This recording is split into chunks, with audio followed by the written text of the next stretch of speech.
Welcome to Simple Life. Let's talk about figs from start to finish. And what do I mean from start to finish? Well, I'm going to show you how we made starts from some cuttings, or you can buy them, how we're going to plant them, how we have pruned overgrown fig trees, as well as how a friend of mine has been growing his fig trees. And his fig trees are very well manicured and pruned and taken care of. So you're going to be able to see a difference between overgrown, semi-neglected fig trees all the way to very well manicured and taken care of fig trees. Now, why do I include both types? Well, we don't live in a perfect world. We don't live in perfect situations.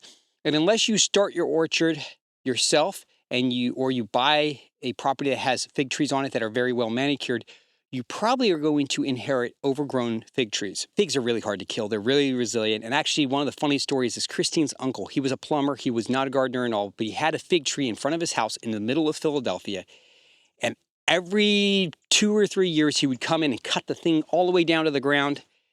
And he wouldn't get figs that summer, but he would get them for the next couple years. And he had an absolute beautiful fig tree. I think the tree is still there, even though he passed away. I'm going to show you our overgrown fig orchard and what it's going to look like and how it turns out once you prune it, and the difference between the first year, like right now, the prunings I'm going to do today, all the way to the prunings that I did last year and what the trees look like. Because it's a little bit scary to start lopping off branches on your fig tree or your apple tree or something else. Let me show you some of mine, and then I'll show you some of Drago's. This is the area. Now, most of these trees have never been really pruned. And there used to be a structure here. We're going to be cleaning that out. All right, I am here at Drago's beautiful farm. He's got grapes, he's got figs, he's got all kinds of good stuff. I want to show you one of his trees that kind of died back. And then I'm going to tell you about how he prunes, because it's really interesting. So this tree died back a couple years ago. The reason why it died back is he had gophers come in and do some damage to the root system. But the interesting part about his trees is the way he prunes them. It's very typical of pruning, but it's just, once it's explained, it makes a lot more sense. So he's going to prune this back to right about here, so about 2 feet off the ground. And the reason he prunes them at 2 feet off the ground is because by pruning it here, it forces it to fork out. And as you can see with this tree right here, this is where he pruned it. He pruned it right here, it forced it to fork out. And now he has 3. And then he came out to right about here, and he pruned it, and it forked out again, and so on and so forth. And that is how he's gotten the structure he's gotten on his fig trees. All right, this is a 2-year-old brown turkey.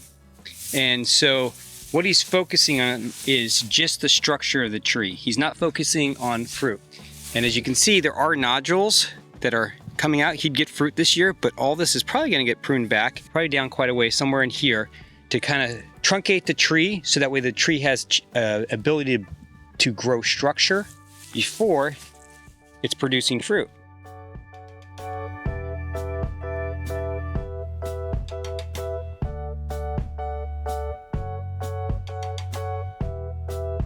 All right, so there's the after effect of being pruned. And so now this tree will focus on growth within the roots and the overall structure for the next year or so before we get any fruit off of it.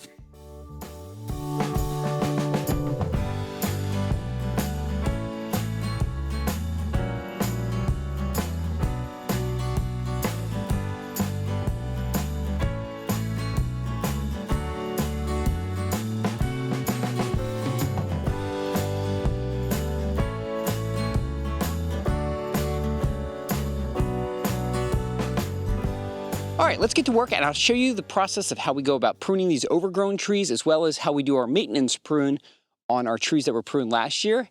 And then we'll dig up some blackberries and we'll plant some new fresh trees.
right, this is one of what I consider our fig bushes.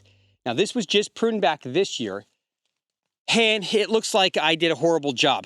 It's not wonderful. Over time, this will get refined farther and farther, but for right now, this is where it's at. Now, this was one I did last year, okay? Once again, still a bit on the bushy, overgrown side. I wasn't sure what was gonna make it, what was gonna live through the pruning, because whenever you prune like this, you may lose some branches. Now that we're there and I know what has taken and what hasn't taken, I'm gonna come in and thin this out a little bit more. And the stuff I'm gonna thin out is really gonna be these branches that are kind of crisscrossed, like this one right here. This is a good example. I'll probably thin this one out because I have other branches, or maybe I'll thin this one out.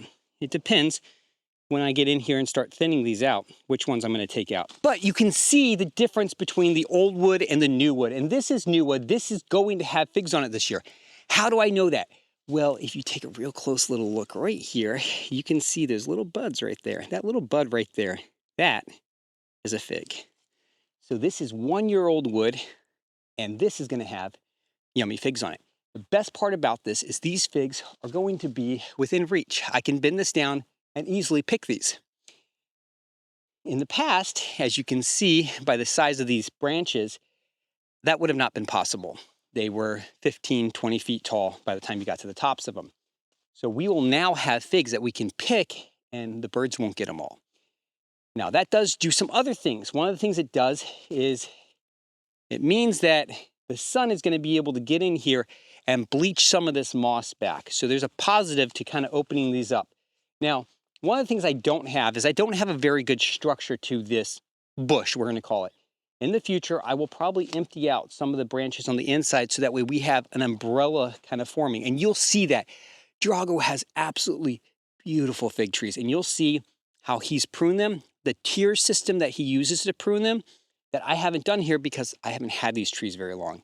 But in the future, with the trees we're going to plant today, you'll be able to see over the next couple years the tier system that I'm going to use to create good, healthy, maybe 2-trunk, 3-trunk kind of trees, depending on how the fig trees start to grow. The boys are up here right now working. They're actually going to be taking the fig trees that we planted and we started, and they're going to be putting them down by the stakes that I've put in that have these little pink ribbons on them. What I'm currently doing is something that's no fun at all, and I am currently digging up Blackberry Bramble, lots of Blackberry Bramble. There is nothing cool or fun about it. It's just what it is. Whenever we come into an area, we have to fight the blackberry back. Easiest way to do it is just cut it off at the ground, weed whack it, mow it, whatever. But that's not gonna kill it. The best thing I have found for getting rid of it is just to dig it up. You dig it up in the middle of winter when the ground's nice and soft, and then you don't have to worry about it. I've been coming along and I've been digging it up wherever I find it. So while I've been doing this, I keep seeing the same thing over and over again. I want to show you something really cool. We have tons of worms in here. They're just everywhere. And it's not just right here. Everywhere I've dug on this whole hillside, it's just nothing but worms. I mean, which is really cool. It's also encouraging because I just came in and re-terraced this. So what happened when I came in and terraced this, I cut the hillside. I rolled some of the topsoil down the hill a little, but I'm seeing worms everywhere in the areas I rolled the topsoil, as well as the areas that the clay was exposed. The boys are going through and they're placing them next to all these little sticks. So we are going to plant our fig trees. Here's one right here. And we'll plant it while you're here with me.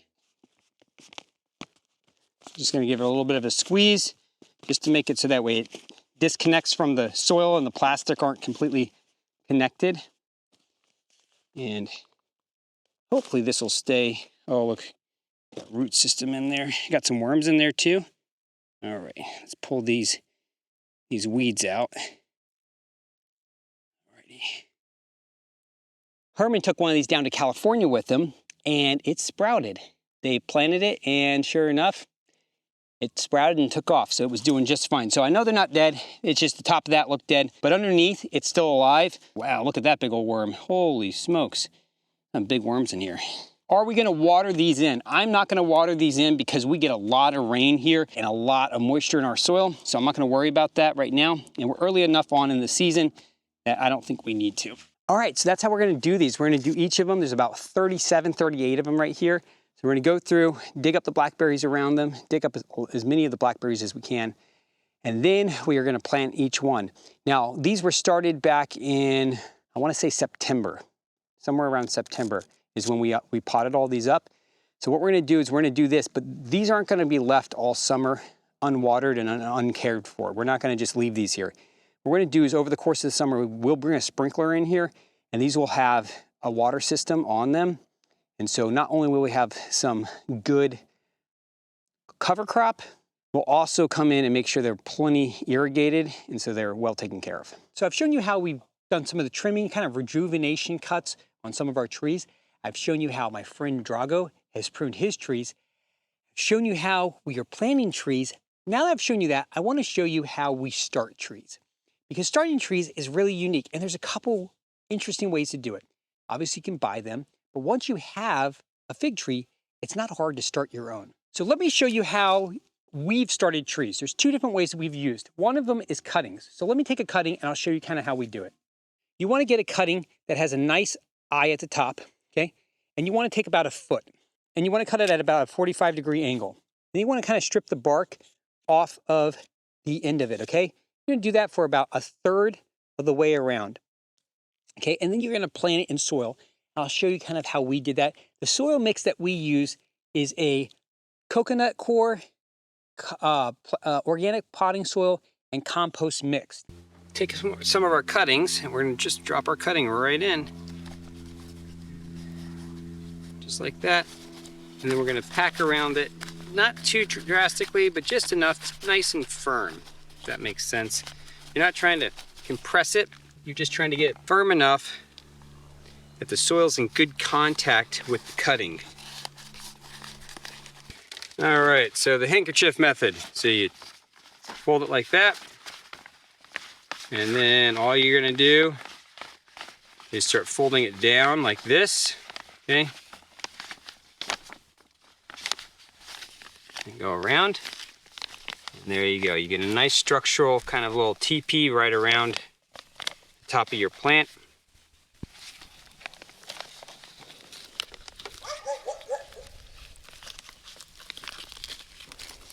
Okay, let me show you how Herman has started his. This is really cool. It's really interesting, and it's really easy to do. Once you have an established fig tree that has some longer branches, the way that Herman has done it is he'll take a longer branch, he'll lean it on the ground, and he'll put a brick on top of it, and he leaves it for a whole entire season. Now, in this case, that's not exactly what happened, but the same effect has taken place. So, once you've done that and you've left it for a whole entire year, like a season, a full season, cut it as far as you want to. In this case, I gave it about 18 inches from where it hit the ground.